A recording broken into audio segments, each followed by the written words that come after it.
ഇത് കഴിഞ്ഞ ദിവസം വന്നൊരു ന്യൂസാണ്. ഇതിൽ പറയുന്ന ആ ഒരു യുവതിയുടെ ഫോട്ടോ അവിടെയില്ല, അഡ്രസ് അവിടെയില്ല, എന്തിന് പേര് കൂടി അവിടെയില്ല. പക്ഷെ ഇതേ ദിവസം തന്നെ വേറൊരു ന്യൂസും കൂടി വന്നിട്ടുണ്ടായിരുന്നു. ആലപ്പുഴ നഗരത്തിലെ സ്കൂളിൽ സെക്യൂരിറ്റിക്കാരനായി ജോലി ചെയ്യുമ്പോഴാണ് ജോസഫ് പോക്സോ കേസിൽ അറസ്റ്റിലാകുന്നത്.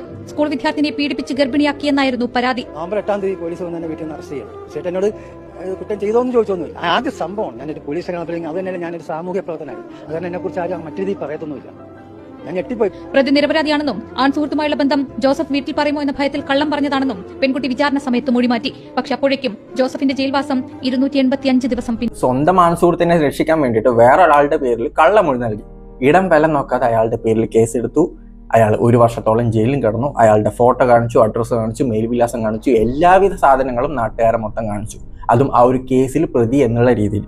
അവസാനം കുറ്റം തെളിഞ്ഞപ്പം അയാൾ പ്രതിയല്ല, കാരണം ഈ പെൺകുട്ടി കള്ളമൊഴി നൽകിയതാണെന്നും നാട്ടുകാർക്ക് മൊത്തം മനസ്സിലായി. എന്നിട്ടും ഇപ്പം കേസെടുത്തിട്ടുണ്ട്. കേസെടുത്തതും ആ ഒരു ആൺ സുഹൃത്തിന് ഇതിന് മാത്രമാണ്. ഈ കള്ളമൊഴി നൽകിയ പെൺകുട്ടിക്കെതിരെ ഒരു രീതിയിലുള്ള കേസും കാര്യങ്ങളൊന്നുമില്ല. ഇപ്പോഴും ആ പെൺകുട്ടിയുടെ പേരില്ല, ഒരു തേങ്ങയില്ല. എന്നിട്ടും ഉളുപ്പില്ലാതെ കുറെ ആൾക്കാർ വന്ന് പറയും പെണ്ണുങ്ങൾക്ക് ഇവിടെ സംരക്ഷണമില്ല, പെണ്ണുങ്ങൾക്ക് ഇവിടെ ഒന്നുമില്ല, തേങ്ങയില്ല. അതായത് എല്ലാവരും ഉദ്ദേശിച്ചുള്ള ചില ആൾക്കാരില്ല, അതായത് അതിന് എന്ത് പേരെടുത്ത് പറയണമെന്ന് എനിക്കറിയത്തില്ല. ചില ആൾക്കാർ, നോട്ട് എവരി വുമൻസ്. ഓക്കെ, ഇങ്ങനെയൊക്കെ നടക്കുന്ന നാട്ടിൽ നിങ്ങൾ ഇതുപോലെ പറയുന്നുണ്ടെങ്കിൽ ഞങ്ങളുടെ കാര്യം നിങ്ങളൊന്ന് ജസ്റ്റ് ഒന്ന് ആലോചിച്ച് നോക്കിയേ. ഞങ്ങൾ എന്താ മനുഷ്യന്മാരില്ലേ? നമുക്ക് എന്താ ഫീലിങ്സ് ഇല്ലേ? നമുക്ക് എന്താ അഭിമാനം ഒന്നുമില്ലേ?